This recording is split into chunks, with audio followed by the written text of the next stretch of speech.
بسم الله الرحمن الرحيم. الحمد لله الذي أنزل على عبده الكتاب ولم يجعل له عوجا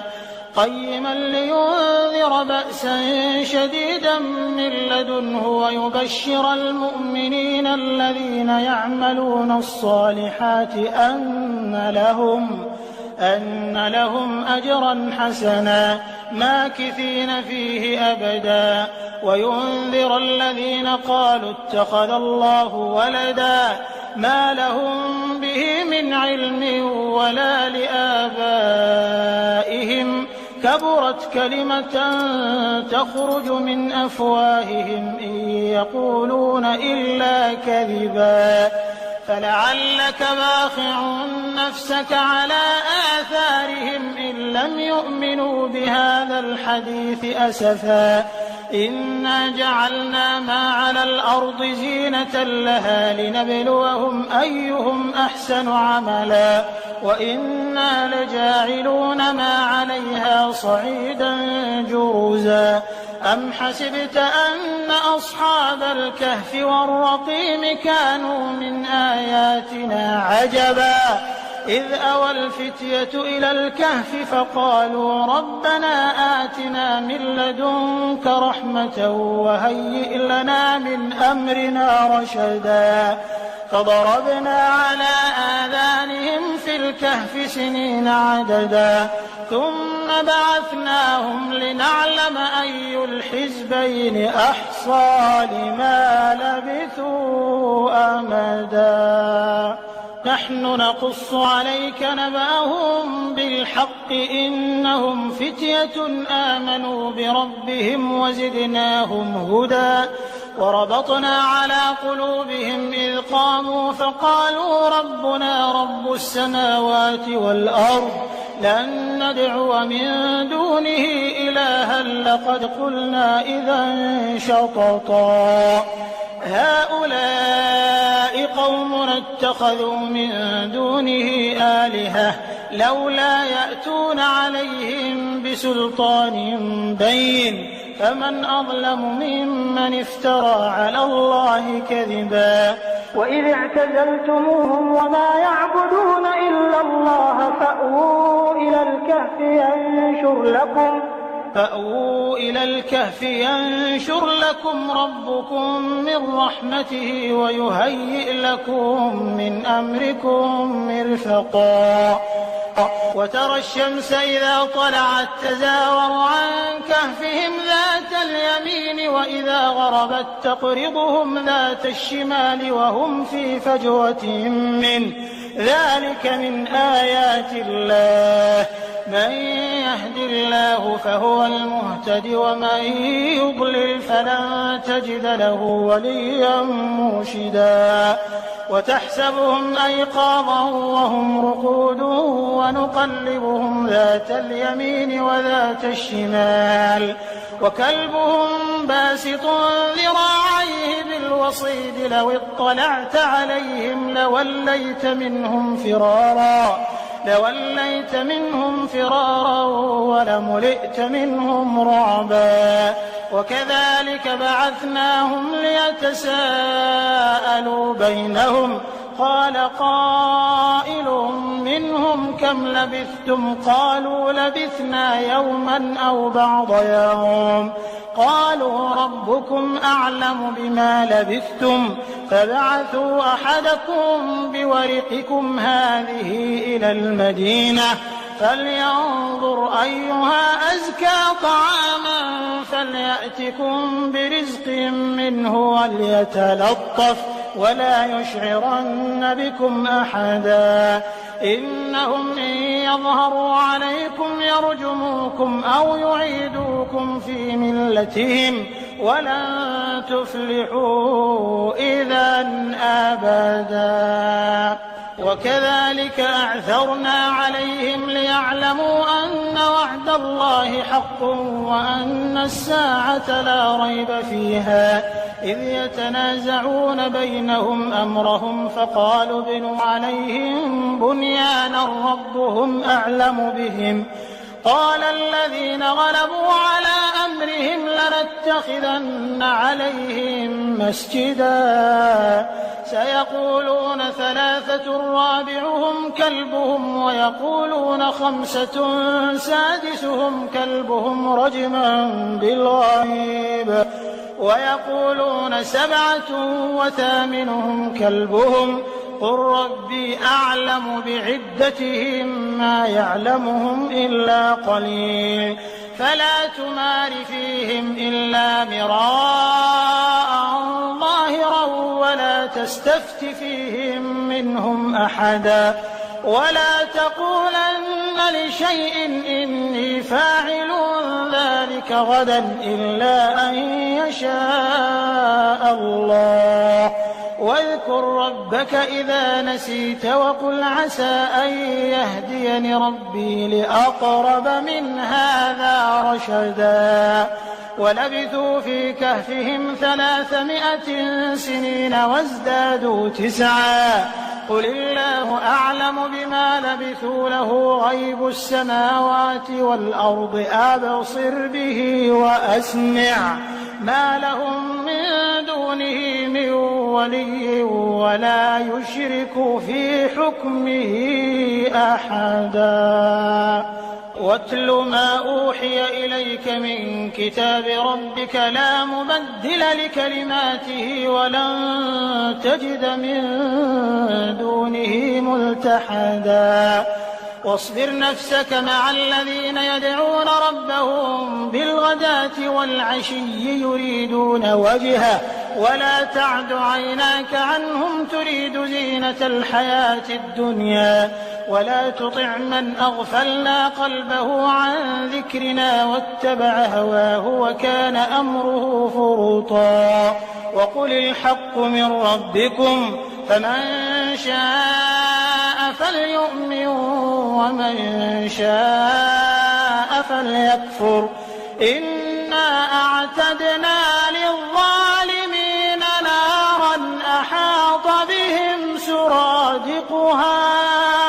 وإن يستغيثوا يغاثوا بماء كالمهل يشوي الوجوه بئس الشراب وساءت مرتفقا إن الذين آمنوا وعملوا الصالحات إنا لا نضيع أجر من أحسن عملا أولئك لهم جنات عدن تجري من تحتهم الأنهار يحلون فيها من أساور من ذهب ويلبسون ثيابا خضرا من سندس واستبرق متكئين فيها على الأرائك نعم الثواب وحسنت مرتفقا واضرب لهم مثلا الرجلين جعلنا لأحدهما جنتين من أعناب وحففناهما بنخل وجعلنا بينهما زرعا كلتا الجنتين آتت أكلها ولم تظلم منه شيئا وفجرنا خلالهما نهرا وكان له ثمر فقال لصاحبه وهو يحاوره أنا أكثر منك مالا وأعز نفرا ودخل جنته وهو ظالم لنفسه قال ما أظن أن تبيد هذه أبدا وما أظن الساعة قائمة ولئن رددت إلى ربي لأجدن خيرا منها منقلبا قال له صاحبه وهو يحاوره أكفرت بالذي خلقك من تراب ثم من نطفة ثم سواك رجلا لكن هو الله ربي ولا أشرك بربي أحدا ولولا إذ دخلت جنتك قلت ما شاء الله لا قوة إلا بالله إن ترني أنا أقل منك مالا وولدا فعسى ربي أن يؤتيني خيرا من جنتك ويرسل عليها حسبانا من السماء فتصبح صعيدا زلقا أو يصبح ماؤها غورا فلن تستطيع له طلبا وأحيط بثمره فأصبح يقلب كفيه على ما أنفق فيها وهي خاوية على عروشها ويقول يا ليتني لم أشرك بربي أحدا ولم تكن له فئة ينصرونه من دون الله وما كان منتصرا هنالك الولاية لله الحق هو خير ثوابا وخير عقبا واضرب لهم مثل الحياة الدنيا كماء إن أنزلناه من السماء فاختلط به نبات الأرض فأصبح هشيما تذروه الرياح وكان الله على كل شيء مقتدرا المال والبنون زينة الحياة الدنيا والباقيات الصالحات خير عند ربك ثوابا وخير أملا ويوم نسير الجبال وترى الأرض بارزة وحشرناهم فلم نغادر منهم أحدا وعرضوا على ربك صفا لقد جئتمونا كما خلقناكم أول مرة بل زعمتم أن لن نجعل لكم موعدا ووضع الكتاب فترى المجرمين مشفقين مما فيه ويقولون يا ويلتنا ما لهذا الكتاب لا يغادر صغيرة ولا كبيرة إلا أحصاها ووجدوا ما عملوا حاضرا ولا يظلم ربك أحدا وإذ قلنا للملائكة اسجدوا لآدم فسجدوا إلا إبليس كان من الجن ففسق عن أمر ربه أفتتخذونه وذريته أولياء من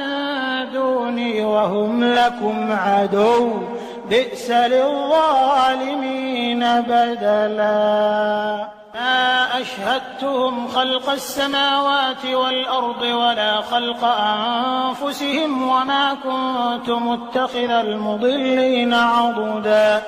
ويوم يقول نادوا شركائي الذين زعمتم فدعوهم فلم يستجيبوا لهم وجعلنا بينهم موبقا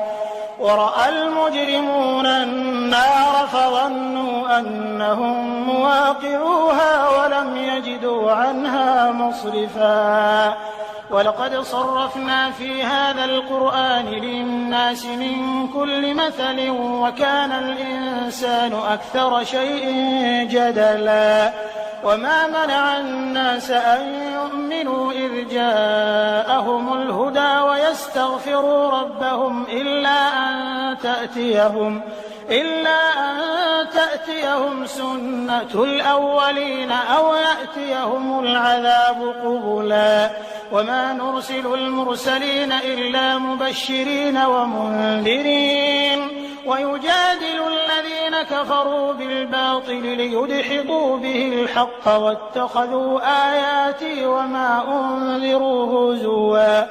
ومن أظلم ممن ذكر بآيات ربه فأعرض عنها ونسي ما قدمت يداه إنا جعلنا على قلوبهم أكنة أن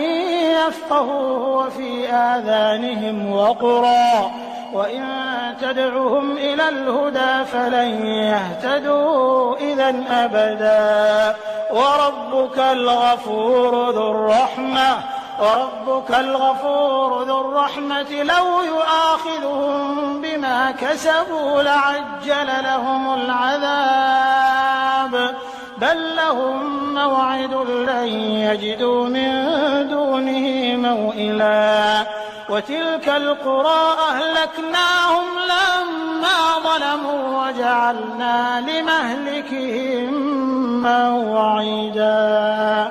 وإذ قال موسى لفتاه لا أبرح حتى أبلغ مجمع البحرين أو أمضي حقبا فلما بلغا مجمع بينهما نسيا حوتهما فاتخذ سبيله في البحر سربا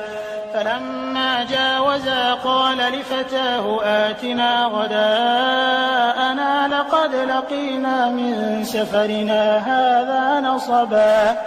قال أرأيت إذ أوينا إلى الصخرة فإني نسيت الحوت وما أنسانيه إلا الشيطان أن أذكره واتخذ سبيله في البحر عجبا قال ذلك ما كنا نبغ فارتدا على آثارهما قصصا فوجدا عبدا من عبادنا آتيناه رحمة من عندنا وعلمناه من لدنا علما قال له موسى هل أتبعك على أن تعلمني مما علمت رشدا قال إنك لن تستطيع معي صبرا وكيف تصبر على ما لم تحط به خبرا قال ستجدني إن شاء الله صابرا ولا أعصي لك أمرا قال فإن اتبعتني فلا تسألني عن شيء حتى أحدث لك منه ذكرا فانطلقا حتى إذا ركبا في السفينة خرقها قال أخرقتها لتغرق أهلها لقد جئت شيئا إمرا قال ألم أقل إنك لن تستطيع معي صبرا قال لا تؤاخذني بما نسيت ولا ترهقني من أمري عسرا فانطلقا حتى إذا لقيا غلاما فقتله قال أقتلت نفسا زكية بغير نفس لقد جئت شيئا نكرا قال ألم أقل لك إنك لن تستطيع معي صبرا قال إن سألتك عن شيء بعدها فلا تصاحبني قد بلغت من لدني عذرا فانطلقا حتى إذا أتيا أهل قرية استطعما أهلها فأبوا أن يضيفوهما فوجدا فيها جدارا يريد أن ينقض فأقامه قال لو شئت لاتخذت عليه أجرا قال هذا فراق بيني وبينك سأنبئك بتأويل ما لم تستطع عليه صبرا أما السفينة فكانت لمساكين يعملون في البحر فأردت أن أعيبها وكان وراءهم ملك يأخذ كل سفينة غصبا وأما الغلام فكان أبواه مؤمنين فخشينا أن يرهقهما طغيانا وكفرا